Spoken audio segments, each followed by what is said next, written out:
Seguimos con nuestro viaje por la Guerra Fría. En este segundo vídeo lo que vamos a tratar, lo hemos puesto ahí en la primera portada, son los conflictos más importantes, en este caso pues lo que va a ser Alemania, la cuestión de Alemania y la guerra de Corea. Además de eso, pues vamos a observar cuáles son las características de ambos bloques, del bloque capitalista, representado principalmente por Estados Unidos, y del bloque comunista, representado por la URSS. Comenzando primero con la sucesión de los conflictos, al que nos vamos a referir en primer lugar va a ser el de Alemania, la cuestión del país germano. ¿Cuál es la situación que tiene este país tras la Segunda Guerra Mundial? Pues bien, aunque sea sorprendente, Alemania quedó dividida en 4 zonas. La parte más oriental, en torno a un 30% del territorio germano, serán entregadas a soviéticos y polacos, que luego pasarán a ser territorio de la URSS, mientras que el resto del país será entregado y quedará bajo control de los aliados. La parte norte, el sector norte a los británicos, el sector americano, que será un poco más la parte del centro, y la zona restante pues será el sector francés, que quedará en manos pues de franceses. ¿Qué va a pasar durante este periodo? Pues los soviéticos en su zona de influencia oriental pues empezará a introducir su ideología, su doctrina política y económica. Empezarán a introducir el comunismo en su área, en su territorio. Sin embargo, en respuesta a esto, pues los aliados, Gran Bretaña, Estados Unidos y Francia, unificarán todos sus territorios intentando crear un Estado federal alemán unido, además de establecer una moneda única. En este sentido, y tras esto, es donde vamos a empezar a dilucidar el primer escenario de enfrentamiento entre las dos grandes potencias, entre los dos bloques, entre Estados Unidos y la URSS, y que tendrá lugar en Berlín. Porque si os habéis dado cuenta en el mapa, algo que llama mucho la atención es el hecho de que, bueno, la zona oriental queda para la URSS, la zona más occidental queda para los aliados, pero dentro de la zona oriental, donde está ahora mismo ya implantado el comunismo, está Berlín. Y Berlín, la capital de Alemania, al igual que ocurrió con el país, se dividió en 4 territorios, fueron 4 zonas de ocupación. Una zona, la que sería el Berlín Este, pues ocupada por los soviéticos, y el Berlín Oeste, pues lo mismo, por Francia, por Gran Bretaña y por Estados Unidos. ¿Qué es lo que va a pasar en este sentido? Pues esto no le va a gustar nada a Stalin, porque el hecho de que haya una zona, aunque sea muy pequeña, de carácter capitalista dentro de un territorio comunista, pues no será bien recibido, no le gustará mucho, vamos. Entonces, ¿qué intentará hacer Stalin? Pues intentará acabar con esa parte capitalista, con esa parte de Berlín que estaba en la zona comunista. Para ello, lo que se va a producir es el conocido como bloqueo de Berlín, que comenzará en 1948 y se prolongará durante 11 meses. Durante ese periodo de tiempo, las fuerzas soviéticas cerrarán todas las fronteras y aislarán el sector occidental de la ciudad, evitando que reciban suministros, reciban ayudas por parte de los aliados. Estados Unidos no responderá militarmente, como podría haberse pensado a lo mejor, que podría haber estallado una guerra o un conflicto militar, sino que muy listos ellos lo que harán es establecer un puente aéreo que abastezca a la capital, a la zona oeste. Y de esa forma, pues pueda los recursos que no les podían dar en tierra, pues lo puedan hacer a partir del aire, gracias a los aviones. Stalin, tras 11 meses de bloqueo, dirá, bueno, aquí es acabado, ha fracasado mi tentativa, entonces pondrá fin al bloqueo de Berlín. ¿Pero qué va a pasar en 1949? Que Alemania acabará siendo dividida oficialmente en 2 estados. Se formará en el bloque occidental la República Federal de Alemania, el 23 de mayo de 1949, y en la zona de influencia soviética se formará la República Democrática Alemana, en octubre de 1949. Y ahora bien, la pregunta que nos puede venir, que podemos pensar en este sentido es, ¿qué problema puede provocar el hecho de que un país sea dividido en 2, que además esa división corresponde a ideologías políticas y económicas diferentes? Pues bien, la respuesta es simple. Esto puede generar una desigualdad.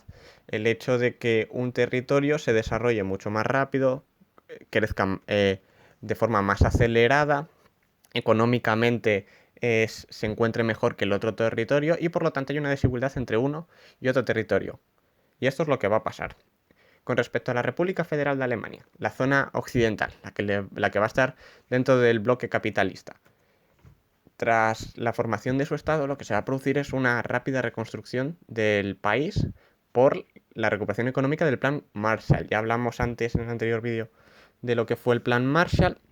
El dinero americano ayudará a reconstruir este estado. Además hay que sumar pues, la estabilidad interna de la que va a gozar y de que hacía años que no tenía. Internacionalmente, externamente, pues a ver, este territorio, este estado va a formar parte del bloque capitalista, abanderado por Estados Unidos, y va a participar, por lo tanto, en los principales tratados y pactos en los que se incluyan pues, los países capitalistas. ¿Qué va a pasar, por otro lado, con la República Democrática Alemana? Por cierto, llama la atención, igual que nos pasaba antes con la doctrina Zamenhof, que lo veíamos en el anterior vídeo, vuelve a decir democrática, cuando va a ser un poco de todo menos democrático, pero bueno, parece que en la URSS se utiliza con cierta facilidad el término democracia. En la República Democrática Alemana se va a imponer el centralismo democrático marxista, es decir, se va a imponer la dictadura de un partido político, como ocurre con el comunismo, y además se va a militarizar a la sociedad.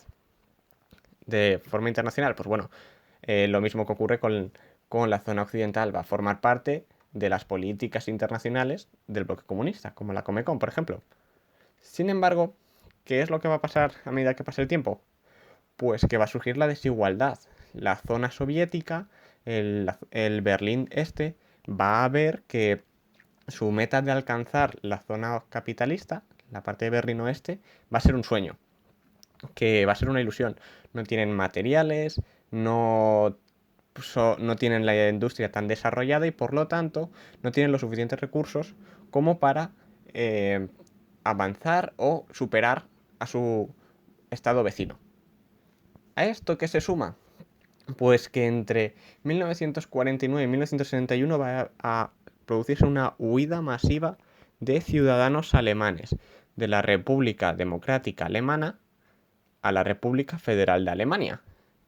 Se estima más o menos, en cálculos, que en torno a 3 millones de alemanes del este huyeron hacia la zona occidental.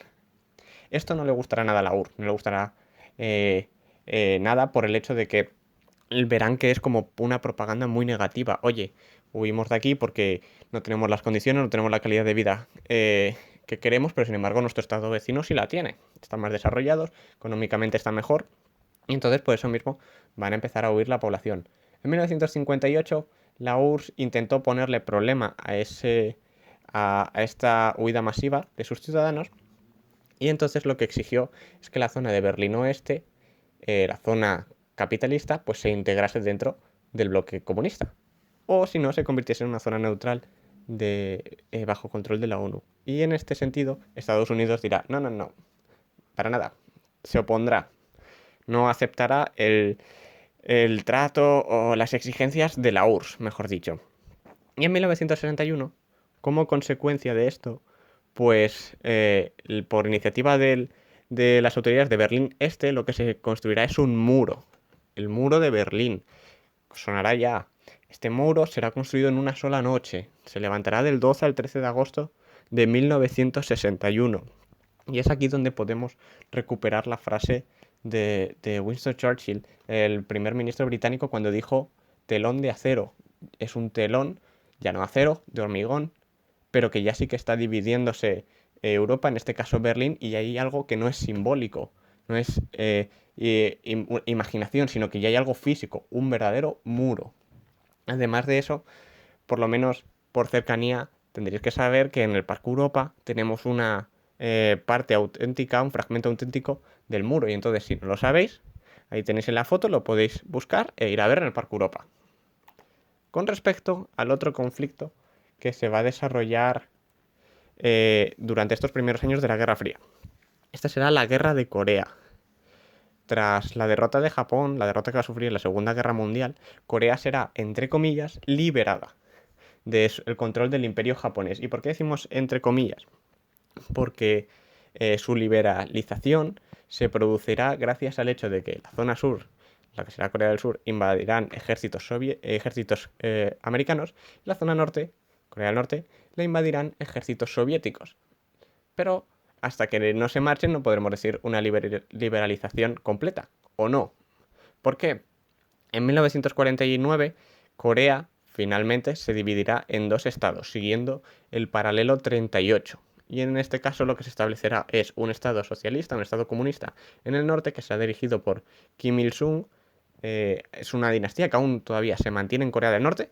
Y en el caso de la zona sur, se establecerá un estado capitalista que va a estar liderado por Brickman Ri. Vale, hasta ahí más o menos bien. Ya tenemos dos estados, que va a ser uno de carácter comunista y otro de carácter capitalista. Pero, ¿qué va a pasar? Pues que la victoria de la Revolución China va a hacer que Stalin, junto con China, anime a Corea del Norte a invadir Corea del Sur. Esto mismo se producirá, empezará el 25 de junio de 1950, y la ONU condenará dicha agresión y entonces aceptará el envío de tropas militares, entre ellas estadounidenses, que sean dirigidas por el general MacArthur. Durante todo este periodo lo que se va a producir es una sucesiva oleada de ofensivas.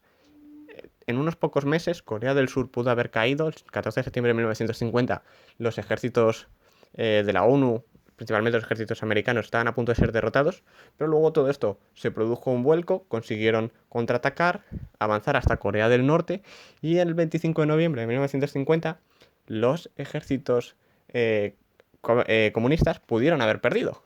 Entonces, al final, fueron durante unos meses de ofensivas que pudieron acabar con el fin de ambos estados y que finalmente acabó manteniéndose la guerra en la frontera entre los dos países. Finalmente, en 1953 se firmará la paz de Panmunjom y consagrará la división de ambas Coreas. Eso sí, el resultado de esta guerra fue que, además de que fueron un conflicto de 3 años, pues se produjo 1 millón de muertos en total, lo cual quiere decir bastante para un territorio tan pequeño como era Corea. Ahora bien, si ya hemos observado estos conflictos, ahora lo que nos parece necesario es analizar cuáles eran las características de ambos bloques, las características tanto del bloque comunista como del bloque capitalista. No podemos entender la rivalidad de estas dos grandes potencias, de estos dos bloques, si no sabemos por qué se caracteriza cada uno de ellos. Tenemos aquí una tabla que hemos realizado, en la cual pues, podemos poner las principales características económicas, políticas y sociales.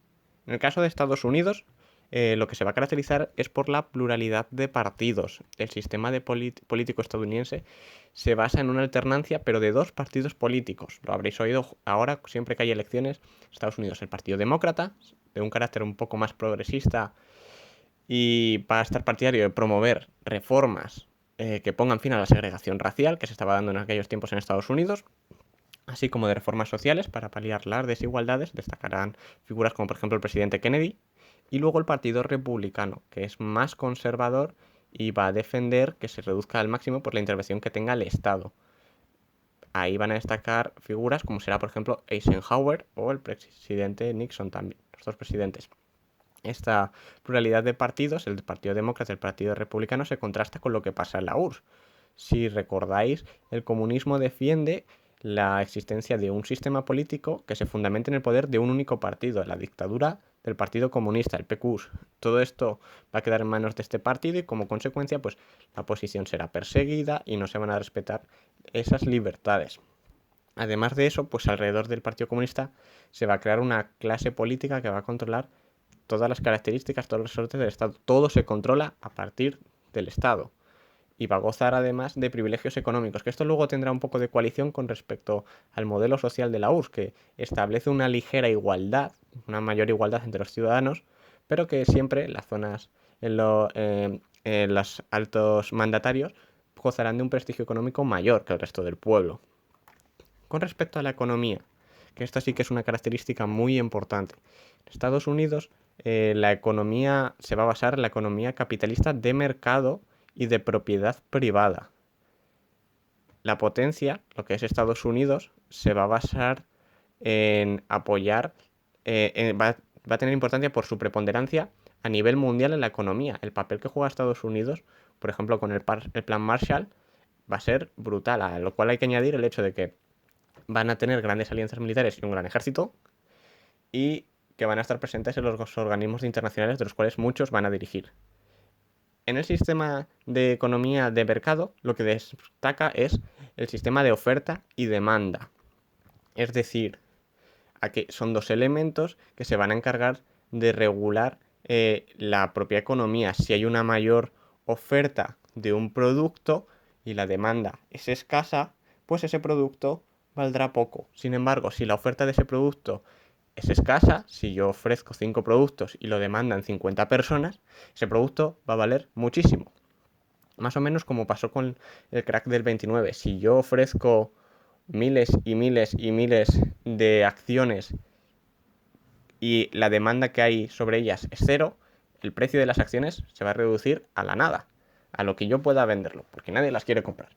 Entonces, en eso mismo se va a basar la economía de oferta y demanda. Además de eso, pues tener en cuenta el papel hegemónico de Estados Unidos, que va a tener un gran poder de desarrollo industrial, va a tener una gran cantidad de materias primas. Hay que destacar que va a tener una tasa de crecimiento anual cercana al 5%, que es bastante. Y también el papel del dólar, que se va a convertir en la moneda de referencia a nivel de transacción internacional, la más importante, y la bolsa de Nueva York, que va a ser, como pasa ahora, la bolsa más importante. Y en este sentido lo que queremos destacar es el American Way of Life, el estilo de vida americano, que se basa en el consumismo masivo. Esto va a surgir en Estados Unidos y luego se va a importar a todos los países capitalistas. Se va a basar en el consumismo, en el comprar elementos que te permitan seguir ese estilo tan característico que será de vida americano. Esta producción masiva de bienes hará posible, pues eso, reducción de costes y aumento de salario. Pero eso sí, lo que se va a crear es una sociedad que se va a basar en el consumo masivo de elementos, de objetos, como sean electrodomésticos, como sean automóviles. ¿Qué pasa con la URSS? Esto es todo lo contrario. La URSS defiende una economía rígida y que va a estar planificada por el Estado. Ya lo hemos visto en los planes quinquenales. El Estado va a controlar todo, sobre todo a nivel económico. Se va a negar a la propiedad privada, algo todo lo contrario a lo que pasaba en Estados Unidos, que está a favor de ella. Entre los años 50 y los años 70, las características económicas de la URSS podemos decir que van a ser más o menos ascendentes. Va a mejorar el nivel de vida de una población que, eso sí, tenía partido de un nivel de vida muy bajo, y van a tener unas tasas de crecimiento económico elevadas. Pero ¿qué pasa? Que esas tasas de crecimiento económico son desiguales. El crecimiento económico que se producirá en la URSS es desigual por el hecho de que el, el, el PQS va a dar más importancia a la industria pesada, a la industria de armamento, a las comunicaciones, a la energía, todos aquellos sectores que pudiesen ayudar para competir contra Estados Unidos, pero va a dar menos importancia a las características que podrían ser para el pueblo, la alimentación, los bienes de consumo, que tendrán un crecimiento mucho más lento. Como consecuencia, como potencia armamentística, como potencia militar, sí se podrá igualar a Estados Unidos. Como estilo de vida que ofrece a sus ciudadanos, este será paupérrimo, será muy bajo. Aunque sí que van a haber características, elementos que se integren dentro de la Unión Soviética, el estilo de vida americano no nos importará allí, por lo tanto, ese consumismo masivo de la población no existirá, no será latente. Además de eso, y a nivel social, en Estados Unidos lo que va a existir es una desigualdad social, que es lo que crea el capitalismo. Hay personas muy ricas y hay personas muy pobres. Y en este sentido, el consumismo masivo tiene importancia. Hay personas que pueden consumir mucho, que pueden comprar muchas cosas y que por lo tanto se podría ver incluso como elementos de prestigio, pues el llevar un coche de alta calidad, el mejor coche, la mejor televisión que salga al modelo. Sin embargo, gente que no podrá permitirse y entonces estará a la cola de esa pirámide que podríamos decir de derechos. Además, me gustaría que nos detengamos en este sentido en hablar acerca de cuáles eran los derechos y la segregación racial que había en torno a las personas de color negro en Estados Unidos. Y es que la segregación racial que existía era muy fuerte, muy elevada. Y es aquí donde me gustaría que entendieseis o que por lo menos os empieza a sonar un poco más el movimiento del Black Power, el poder negro, cuyo logotipo pues es eso, un puño negro levantándose. ¿Qué es el Black Power? Fue un movimiento que defendía los derechos y libertades de los negros en Estados Unidos. Y la importancia de este movimiento se va a dar pues porque al final sí que empezarán a tener y a conseguir una serie de derechos que antes no gozaban. Y es aquí donde hay que resaltar acontecimientos y figuras importantes, como será el caso de Rosa Parks y el boicot de los autobuses de Montgomery, que se producirá en 1955 debido a que esta mujer, Rosa Parks, se negó, aunque parezca extraño, a cederle su asiento a un hombre de color blanco. Por eso mismo fue denunciada y llevada a juicio en Estados Unidos, llegando a ser condenada. Y a partir de aquí empezó un movimiento y en el cual el abanderado será Martin Luther King, que se convertirá como en el principal defensor de este movimiento y en el cual destacará su famoso discurso que habréis oído varias veces en la tele, en cualquier lado, en el que dijo I have a dream, y el cual se convertirá en una marca, un eslogan del poder negro, del Black Power. Además, os traigo una imagen icónica que os sonará a muchos de vosotros, y a los que no os suene, pues ya lo estáis aprendiendo, así que, algo que habéis ganado hoy, que es los Juegos Olímpicos de México en 1968, y en el cual los ganadores en la carrera de los 200 metros, los atletas americanos Tommy Smith y John Carlos, hacían el saludo del Black Power, del, del el movimiento negro. Y entonces este saludo se realizó cuando empezó a sonar el himno de Estados Unidos y no todo el mundo lo percibió como algo positivo, pero sin embargo era como un símbolo de protesta contra todo lo que estaba surgiendo en Estados Unidos.